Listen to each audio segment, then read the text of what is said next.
does vitals mean? Narinig mo na ba to? Discuss natin. Spelled as Victuals,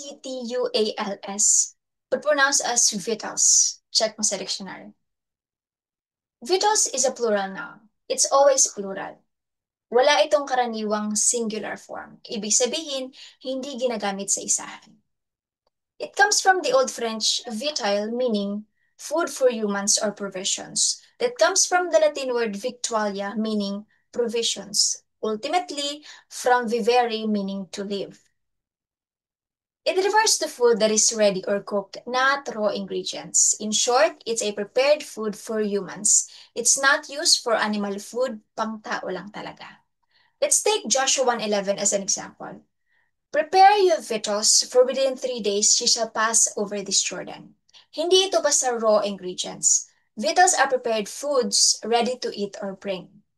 Sa Tagalog, ang pinakamalapit na kahulugan ay pagkain o baon. Pwede ka rin gumawa ng sarili mong sentence ngayong alam mo ng ibig sabihin ng victuals.